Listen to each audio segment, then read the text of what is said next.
ಸ್ನೇಹಿತರೆ, welcome back to Mahi masters YouTube channel. ನಾನು ನಿಮ್ಮ ಮಹಿಗೌಡ ಮಾತಾಡ್ತಿರೋದು. ಇವತ್ತಿನ ಈ ವಿಡಿಯೋದಲ್ಲಿ KCET ಹಣ್ಣಾಗಿನೂ ನೀಟ್ ವಿದ್ಯಾರ್ಥಿಗಳಿಗೆ ಈ ವರ್ಷ ಯಾರಾದರೆ ಕೌನ್ಸಿಲಿಂಗಲ್ಲಿ ಪಾರ್ಟಿಸಿಪೇಟ್ ಮಾಡ್ತಿದ್ದಾರೆ.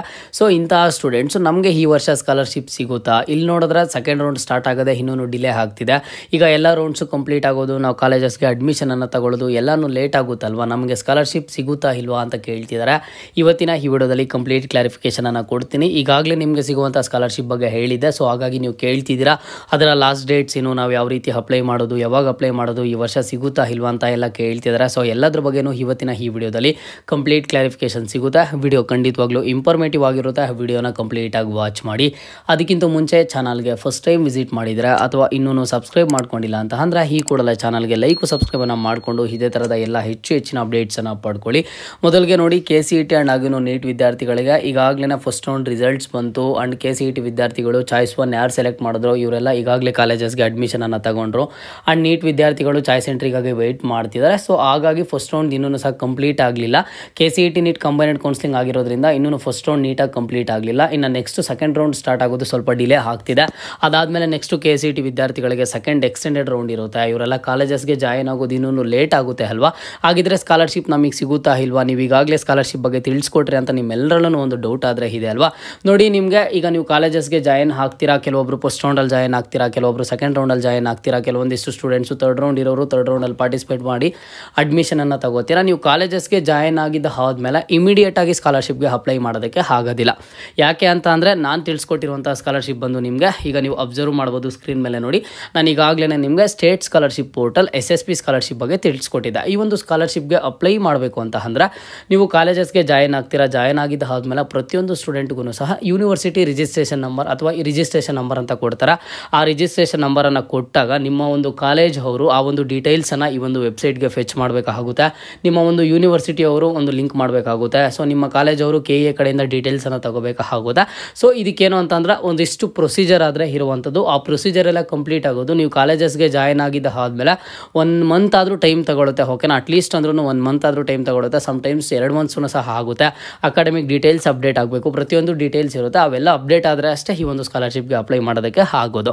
ಸೊ ಹಾಗಾಗಿ ನೀವೀಗ ಇಂಜಿನಿಯರಿಂಗ್ ಕಾಲೇಜಸ್ ಆಗಿರ್ಬೋದು, ನರ್ಸಿಂಗ್ ಕಾಲೇಜಸ್ ಆಗಿರ್ಬೋದು, ಮೆಡಿಕಲ್ ಕಾಲೇಜಸ್ ಆಗಿರ್ಬೋದು, ನಿಮಗೂ ಕಾಲೇಜಸ್ ಯಾವಾಗಾದರೂ ಸ್ಟಾರ್ಟ್ ಆಗಲಿ. ಓಕೆನಾ? ನಿಮಗೆ ಒನ್ಸ್ ಕಾಲೇಜಸ್ ಸ್ಟಾರ್ಟ್ ಆಗಿದ್ದ ಆದಮೇಲೆ ನಿಮಗೆ ಯೂನಿವರ್ಸಿಟಿ ಕಡೆಯಿಂದ ರಿಜಿಸ್ಟ್ರೇಷನ್ ನಂಬರ್ ಅಂತ ಬರುತ್ತೆ. ನಂಬರ್ ಬಂದಿದ್ದಾದಮೇಲೆ ಈ ಒಂದು ಸ್ಕಾಲರ್ಶಿಪ್ಗೆ ಅಪ್ಲೈಯನ್ನು ಮಾಡಿ. ಆ್ಯಂಡ್ ಇನ್ನೊಂದೇನು ಅಂತಂದರೆ, ಈ ಸ್ಕಾಲರ್ಶಿಪ್ ಬಗ್ಗೆ ಈಗಾಗಲೇ ಎಲಿಜಿಬಿಲಿಟಿಯನ್ನು ನಾನು ನಿಮಗೆ ಹೇಳಿದ್ದೆ. ಓಕೆನಾ? ಏನಂತ ಅಂದ್ರೆ, ಇದಕ್ಕೆ ಅಪ್ಲೈ ಮಾಡಬೇಕು ಅಂತ ಅಂದರೆ ನೀವು students must be A Karnataka resident ಆಗಿರಬೇಕು, ನೀವು ಕರ್ನಾಟಕದವರು ಆಗಿರಬೇಕು. ಜೊತೆಗೆ ನಿಮ್ಮ ಒಂದು ಫ್ಯಾಮಿಲಿ ಆನ್ಯಲ್ ಇನ್ಕಮ್ ಬಂದುಬಿಟ್ಟು ಬಿಲೋ 8 lakhs ಇರಬೇಕು ಅಷ್ಟೇ. ನೀವು ಯಾವುದೇ ಕ್ಯಾಟಗಿರಿಯವರು ಆಗಿರಿ, ನೀವು ಯಾವುದೇ ಕೋರ್ಸನ್ನು ಮಾಡ್ತೀರಿ, ಅದು ಈ ಸ್ಕಾಲರ್ಶಿಪ್ ಯಾವ ರೀತಿ ವರ್ಕ್ ಆಗುತ್ತೆ ಅಂತಂದರೆ, 1ನೇ ಕ್ಲಾಸಿಂದ ನೀವು ಹೈಯರ್ ಸ್ಟಡೀಸ್ ಎಷ್ಟೇ ಮಾಡಲಿ ಕರ್ನಾಟಕ ಸ್ಟೂಡೆಂಟ್ಸಿಗೆ ಸ್ಕಾಲರ್ಶಿಪ್ ಆದರೆ ಕೊಡುವಂಥದ್ದು ಈ ಸ್ಕಾಲರ್ಶಿಪ್ ಬಂದು. ಈ ಸ್ಟೇಟ್ ಸ್ಕಾಲರ್ಶಿಪ್ ಪೋರ್ಟಲ್ ಏನಿದೆ, ಆಗಿದ್ರೆ ಈ ಒಂದು ಸ್ಕಾಲರ್ಶಿಪ್ಗೆ ನಾನು ಈಗಾಗಲೇ ಈ ವೆಬ್ಸೈಟನ್ನು ನೋಡಿದೆ. ಇಲ್ಲಿ ನೋಡಿದ್ರೆ ಲಾಸ್ಟ್ ಡೇಟ್ ಕೊಟ್ಬಿಟ್ಟಿದ್ದಾರೆ ಅಲ್ವಾ ಅಂತ ನೀವು ಕೇಳ್ತಿದ್ದೀರಾ. ಮೊದಲಿಗೆ ನೋಡಿ, ಒಂದು ಡಿಪಾರ್ಟ್ಮೆಂಟ್ ಅವ್ರಿಗೆ ಲಾಸ್ಟ್ ಡೇಟನ್ನು ಕೊಟ್ಟಿರುವಂಥದ್ದು. ಬ್ಯಾಕ್ವರ್ಡ್ ಕ್ಲಾಸಸ್ ವೆಲ್ಫೇರ್ ಡಿಪಾರ್ಟ್ಮೆಂಟ್ ಸ್ಟೂಡೆಂಟ್ಸಿಗೆ ಬಂದುಬಿಟ್ಟು ಅಪ್ಲೈ ಮಾಡೋದಕ್ಕೆ 30/9/2025 ಸೆಪ್ಟೆಂಬರ್ ತಿಂಗಳಲ್ಲಿ 30ನೇ ತಾರೀಕು ಒಂದು ಲಾಸ್ಟ್ ಡೇಟನ್ನು ಕೊಟ್ಟಿದ್ದಾರೆ ಬ್ಯಾಕ್ವರ್ಡ್ ಕ್ಲಾಸಸ್ ವೆಲ್ಫೇರ್ ಡಿಪಾರ್ಟ್ಮೆಂಟ್ ಸ್ಟೂಡೆಂಟ್ಸ್ಗೆ. ಈಗ ನೀವು ಕೇಳ್ಬೋದು, ನಾವಿನ್ನೂ ಆಗಸ್ಟ್ ತಿಂಗಳಲ್ಲೇ ಇದ್ದೀವಿ, ಈ ಕೌನ್ಸಿಲಿಂಗ್ ಕಂಪ್ಲೀಟ್ ಆಗೋದೇ ಸೆಪ್ಟೆಂಬರ್ ತಿಂಗಳಾಗೋಗ್ಬಿಡುತ್ತೆ, ನಾವು ಕಾಲೇಜಸ್ಗೆ ಜಾಯಿನ್ ಆಗೋದು ಯಾವಾಗ, ನಾವು ಸ್ಕಾಲರ್ಶಿಪ್ಗೆ ಅಪ್ಲೈ ಮಾಡೋದು ಯಾವಾಗ, ಸ್ಕಾಲರ್ಶಿಪ್ ಅಮೌಂಟ್ ನಮಗೆ ಬರೋದು ಯಾವಾಗ ಅಂತ ನೀವು ಕೇಳ್ತಿದ್ದೀರಾ. ಈ SSP ಅಲ್ಲಿ ಯಾವ ರೀತಿ ವರ್ಕ್ ಆಗುತ್ತೆ ಅಂತ ಅಂದರೆ, ಈಗ ಒಂದು ಇದೂ ಸಹ ಕರ್ನಾಟಕ ಅಂಡರ್ ಸ್ಕಾಲರ್ಶಿಪ್ ಅಲ್ವಾ, KE ಸಹ ನಿಮಗೆ ಗೌರ್ಮೆಂಟ್ ಕಡೆಯಿಂದ ನಡೆಸ್ಕೊಡ್ತಿರುವಂಥ ಒಂದು KE ಆಗಿರುತ್ತೆ. ಈಗ ಏನು ಮಾಡ್ತಾರೆ ಅಂತ ಅಂದರೆ, ಈ ಒಂದು ಸ್ಕಾಲರ್ಶಿಪ್ ಲಾಸ್ಟ್ ಡೇಟ್ ಈಗ 30/9/2025 ಇದೆ ಅಲ್ವಾ, ಅವರು ನೋಡ್ತಾರೆ. ಈಗ ಇನ್ನೂ ಇಲ್ಲಿ KE ಕಡೆಯಿಂದ ನಡೆಸ್ಕೊಟ್ಟಿರುವಂಥ ಕೌನ್ಸಿಲಿಂಗು ಡಿಲೇ ಆಗಿದೆ. KCET ವಿದ್ಯಾರ್ಥಿಗಳಿಗಾಗಲಿ ಅಥವಾ ನೀಟ್ ವಿದ್ಯಾರ್ಥಿಗಳಿಗಾಗಲಿ ಈ ಸ್ಟೂಡೆಂಟ್ಸ್ ಯಾರು ಸ್ಕಾಲರ್ಶಿಪ್ನ ಅಪ್ಲೈ ಮಾಡೋದಕ್ಕೆ ಆಗ್ತಿಲ್ಲ ಅಂತ ಹೇಳಿಬಿಟ್ಟು ಅವರು ಮತ್ತೆ ಲಾಸ್ಟ್ ಡೇಟನ್ನು ಎಕ್ಸ್ಟೆಂಡ್ ಆದರೆ ಮಾಡ್ತಾರೆ. ಓಕೆನಾ? ಇದೊಂದನ್ನು ಚೆನ್ನಾಗಿ ನೆನ್ಪಿಟ್ಕೊಂಡಿರಿ. ಯಾರಾದರೆ ಒಂದು ಕೌನ್ಸಿಲಿಂಗಲ್ಲಿ ಪಾರ್ಟಿಸಿಪೇಟ್ ಮಾಡ್ತಿದ್ದೀರಾ, ಈಗ ನೀವು ಕಾಲೇಜಸ್ಗೆ ಜಾಯಿನ್ ಆಗೋದು ಲೇಟ್ ಆಗುತ್ತೆ, ಕೌನ್ಸಿಲಿಂಗ್ ಕಂಪ್ಲೀಟ್ ಆಗೋದು ಲೇಟ್ ಆಗುತ್ತೆ, ಸ್ಕಾಲರ್ಶಿಪ್ ಸಿಗುತ್ತೋ ಇಲ್ವ ಅಂತ ಅನ್ಕೊಳ್ಳೋದಕ್ಕೆ ಹೋಗಬೇಡಿ, ಖಂಡಿತವಾಗ್ಲೂ ಸಿಗುತ್ತೆ. ಸ್ಟೇಟ್ ಸ್ಕಾಲರ್ಶಿಪ್ ಪೋರ್ಟಲ್ ಅಂತ ಅಂದ್ರೆ ಈ ಒಂದು SSP ಸ್ಕಾಲರ್ಶಿಪ್ಗೆ ಇರುವಂಥ ಹೆಸರೇ ಬಂದುಬಿಟ್ಟು ಎಲ್ರಿಗೂ ಸಿಗುವಂಥ ಸ್ಕಾಲರ್ಶಿಪ್. ಓಕೆನಾ? ನಿಮಗೆ ಈ ಒಂದು ಲಾಸ್ಟ್ ಡೇಟನ್ನು ಎಕ್ಸ್ಟೆಂಡ್ ಮಾಡ್ತಾ ಹೋಗ್ತಿರ್ತಾರೆ. ಅವರೂ ಒಂದು ಡಿಪಾರ್ಟ್ಮೆಂಟ್ಸ್ ಕಡೆಯಿಂದ ಇನ್ಫಾರ್ಮೇಷನನ್ನು ಪಡ್ಕೋತಾರೆ. ಜೊತೆಗೇನು ಅಂತ ಅಂದರೆ, ಈಗ ನೆಕ್ಸ್ಟು ಒಂದು ಕೆಲಸ ಆಗುತ್ತೆ. ಯಾವ ರೀತಿ ಅಂತಂದರೆ, ಇಲ್ಲಿ ನರ್ಸಿಂಗ್ ಸ್ಟೂಡೆಂಟ್ಸಿಂದ ಅಪ್ಲೈ ಮಾಡೋಕ್ಕಾಗ್ತಿರುತ್ತೆ. ಕಾಲೇಜಸ್ಗೆ ಜಾಯಿನ್ ಆಗಿದ್ದಾದಮೇಲೆ ಅವ್ರು ಅಪ್ಲೈ ಮಾಡ್ತಾರೆ, ಬೇರೆ ಕೋರ್ಸ್ ಅವ್ರಿಗೆ ಅಪ್ಲೈ ಮಾಡೋಕ್ಕೆ ಆಗ್ತಿದೆ. ಬಟ್ ಕೇವಲ ಇಂಜಿನಿಯರಿಂಗ್ ಕೋರ್ಸವ್ರಿಗೆ ಮಾತ್ರ ಅಪ್ಲೈ ಮಾಡೋಕ್ಕೆ ಆಗ್ತಿಲ್ಲ ಅಂತಂದರೆ ಅವಾಗ ಏನು ಮಾಡ್ತಾರೆ ಅಂತಂದರೆ ಕೇವಲ ಇಂಜಿನಿಯರಿಂಗ್ ಸ್ಟೂಡೆಂಟ್ಸ್ ಮಾತ್ರ ಅಪ್ಲೈ ಮಾಡೋದಕ್ಕೆ ಲಾಸ್ಟ್ ಡೇಟನ್ನು ಎಕ್ಸ್ಟೆಂಡ್ ಮಾಡ್ತಾರೆ.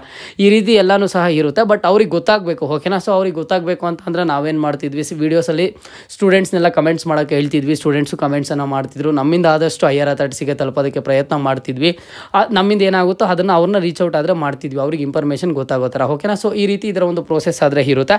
ಈಗ 30ನೇ ತಾರೀಕು ಲಾಸ್ಟ್ ಡೇಟನ್ನು ಕೊಟ್ಬಿಟ್ಟಿದ್ದಾರೆ ಬ್ಯಾಕ್ವರ್ಡ್ ಕ್ಲಾಸಸ್ ವೆಲ್ಫೇರ್ ಡಿಪಾರ್ಟ್ಮೆಂಟ್ ಸ್ಟೂಡೆಂಟ್ಸ್ಗೆ. 30ನೇ ತಾರೀಕಿಗೆ ಕ್ಲೋಸ್ ಆಗಿಬಿಡುತ್ತೆ ಅಂತಂದರೆ ಖಂಡಿತವಾಗ್ಲೂ ಇಲ್ಲ. ಬಟ್ ಈ ಒಂದು ಕೆಲಸ ಏನು ಮಾಡ್ತೀರಾ ಅಂತ ಅಂದರೆ, ನೀವು ಯಾವುದೇ ರೌಂಡಿಂದ ಕಾಲೇಜಸ್ಗೆ ಜಾಯ್ನ್ ಆಗಿ, ಕಾಲೇಜ್ಗೆ ಜಾಯ್ನ್ ಆಗಿದ್ದ ಕೂಡಲೇ ಈ ಒಂದು ಸ್ಕಾಲರ್ಶಿಪ್ಗೆ ಅಪ್ಲೈನ ಮಾಡಿ, ಓಕೆನಾ. ಅಪ್ಲೈ ಮಾಡೋದಕ್ಕೆ ಟ್ರೈ ಮಾಡಿ. ಇಲ್ಲಿ ಬಂದುಬಿಟ್ಟು 4 ಸ್ಟೆಪ್ಸ್ ಇರುತ್ತೆ. ಯಾವ ಸ್ಟೆಪ್ವರೆಗೂ ಕಂಪ್ಲೀಟ್ ಆದರೆ ಆ ಸ್ಟೆಪ್ವರೆಗೂ ಕಂಪ್ಲೀಟ್ ಮಾಡಿ. ನೆಕ್ಸ್ಟ್ ಸ್ಟೆಪ್ಸ್ ಯಾವಾಗ ಅಪ್ಡೇಟ್ ಆದರೆ ಅವಾಗ ಮಾಡಿ. ಈ ರೀತಿ ಒಂದು ಪ್ರೋಸೆಸ್ ಆದರೆ ಇರುತ್ತೆ. ಆ ಸ್ಕಾಲರ್ಶಿಪ್ ಅಪ್ಲೈ ಮಾಡೋ ಟೈಮಲ್ಲಿ ಖಂಡಿತವಾಗ್ಲೂ ನಾನು ಹೆಲ್ಪ್ ಮಾಡ್ತೀನಿ. ನಿಮಗೆ ಸ್ಕಾಲರ್ಶಿಪ್ ಕುರಿತು ಏನೇ ಡೌಟ್ ಇಲ್ಲಿ ಕಮೆಂಟ್ ಬಾಕ್ಸಲ್ಲಿ ಕಮೆಂಟನ್ನು ಮಾಡಿ, ನಾನು ರೆಸ್ಪಾನ್ಸ್ ಮಾಡ್ತೀನಿ. ನಿಮಗೆ ಈಗ ಯಾವ ರೀತಿ ಕೌನ್ಸಿಲಿಂಗ್ ಅಪ್ಡೇಟ್ಸನ್ನು ಕೊಡ್ತಾ ಬಂದೆ ಸ್ಟಾರ್ಟಿಂಗಿಂದನೂ ಏನೇನು ಮಾಡಬೇಕು ಅಂತ ಹೇಳಿ, SSP ಸ್ಕಾಲರ್ಶಿಪ್ ಯಾವ ರೀತಿ ಅಪ್ಲೈ ಮಾಡಬೇಕು ಅಂತಲೂ ಸ್ಟಾರ್ಟಿಂಗಿಂದ ಡೀಟೇಲ್ಡಾಗಿ ಅಪ್ಡೇಟ್ಸನ್ನು ಕೊಡ್ತಿರ್ತೀನಿ. ಸೊ ಚಾನಲ್ಗೆ ಸಬ್ಸ್ಕ್ರೈಬನ್ನು ಮಾಡಿ ಸಪೋರ್ಟ್ ಮಾಡಿ, ಓಕೆನಾ. ಇದು ಇವತ್ತಿನ ಮಾಹಿತಿ ಆಗಿತ್ತು. ಮುಂದೆ ಎಲ್ಲ ರೀತಿಯ ಹೆಚ್ಚಿನ ಅಪ್ಡೇಟ್ಸ್ ಜೊತೆಗೆ ಸಿಗ್ತಾ ಇರೋಣ. ಅಲ್ಲಿಯ ತನಕ take care and keep watching Mahi masters for more updates.